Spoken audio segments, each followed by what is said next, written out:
வணக்கம் நண்பர்களே. தமிழக அரசியல் களத்தில் தற்போது மிகப்பெரிய அதிர்வலையை ஏற்படுத்தியிருக்கும் செய்தி. திரு கே. அண்ணாமலை அவர்கள் பாஜகவில் இருந்து விலகி தனது சொந்த அரசியல் இயக்கத்தை தொடங்கியிருப்பதுதான். காவல்துறையில் சிங்கம் என பெயர் பெற்ற முன்னாள் IPS அதிகாரியான இவர் தமிழக பாஜக தலைவராக பொறுப்பேற்று குறுகிய காலத்தின் கட்சியின் முகத்தையே மாற்றினார். ஆனால் ஜூன் 5, 2026 அன்று தேசிய கட்சியான பாஜகவுடன் தனது பயணத்தை முடித்துக்கொண்டு வி த லீடர்ஸ் என்ற புதிய அரசியல் இயக்கத்தை அதிகாரப்பூர்வமாக அறிவித்துள்ளார். இது வெறும் கட்சி மாற்றமா அல்லது தமிழக அரசியலில் ஒரு புதிய அத்தியாயத்தின் தொடக்கமா?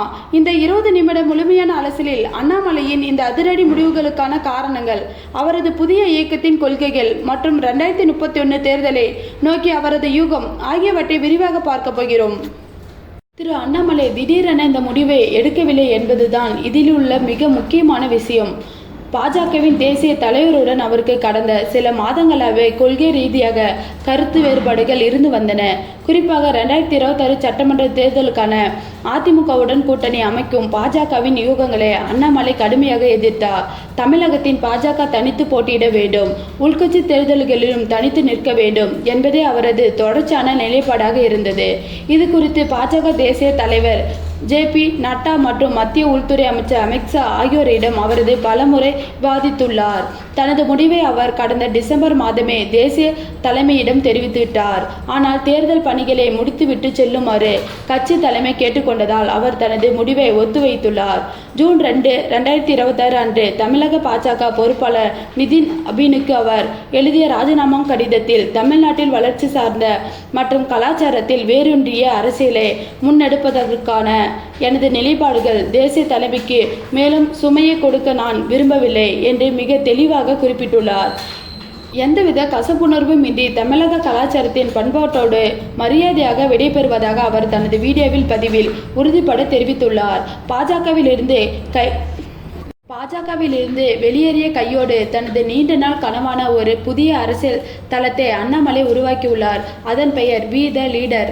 இது ஒரு தனிநபரை முன்னிறுத்தும் இயக்கம் அல்ல, மாறாக மக்களையும் இளைஞர்களையும் மையப்படுத்தும் ஒரு இயக்கம் என்பதை அவர் ஆணித்தரமாக தெரிவித்துள்ளார். தமிழகத்தில் பல சதாப்தங்களாக ஆதிக்கம் செலுத்தி வரும் வழிபாட்டு அரசியல் மற்றும் வாரிசு அரசியலுக்கு முற்றுப்புள்ளி வைக்க வேண்டும் என்பதே இந்த இயக்கத்தின் பிரதான நோக்கம்.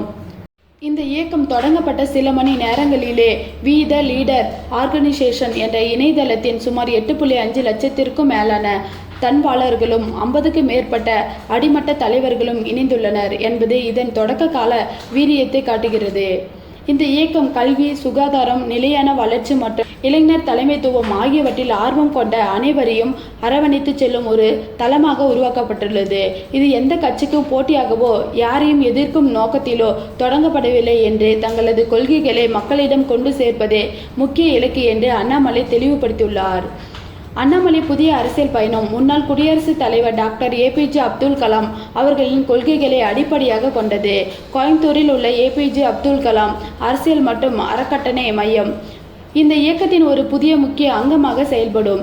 இயக்கத்தின் இணையும் அனைவருக்கும் இங்கு அரசியல் மற்றும் மக்கள் சேவை குறித்து முறையான பயிற்சிகள் வழங்கப்படும். பயிற்சி பெற்ற பிறகே அவர்கள் எந்த ஒரு தேர்தலிலும் போட்டியிட அனுமதிக்கப்படுவார்கள் என்ற ஒரு புதிய அரசியல் கலாச்சாரத்தை அண்ணாமலை அறிமுகப்படுத்தியுள்ளார். இதன் மைய கருத்தாக கான்சியஸ் கான்ஸ்டிடியூன்சி அப்ரோச் என்ற புதிய அணுகுமுறையை அவர் முன்வைக்கிறார். தொழில்நுட்பம் வளர்ச்சியும் மனிதநேயமிக்க தலைமைத்துவத்தையும் இணைத்து ஒவ்வொரு தொகுதியிலும் உள்ளூர் மக்களின் பங்கேற்போடு தரவு சார்ந்த முடிவுகளை எடுப்பதே இதன் நோக்கமாகும். மாற்றுவோம் என்பதை தாரக மந்திரமாக கொண்டு சாதாரண மக்கள்களின் தேவைகளை முன்னிறுத்தும் காமன் மேன் பொலிட்டிக்ஸ் உருவாக்கத்தையே தனது வாழ்நாள் லட்சியம் என அவர் அறிவித்துள்ளார். அண்ணாமலை அவசரப்பட்டு எந்த முடிவும் எடுக்கவில்லை என்பதை அவரது எதிர்கால திட்டங்கள் காட்டுகின்றன. உடனடியாக ஒரு கட்சியை தொடங்கி வரும் தேர்தலிலே முதலமைச்சர் வேட்பாளராக களமிறங்கும் வழக்கமான அரசியல் ஃபார்முலாவை அவர் தவிர்க்கிறார். தற்போது தொடங்கப்பட்டு இருப்பது ஒரு இயக்கம் மட்டுமே.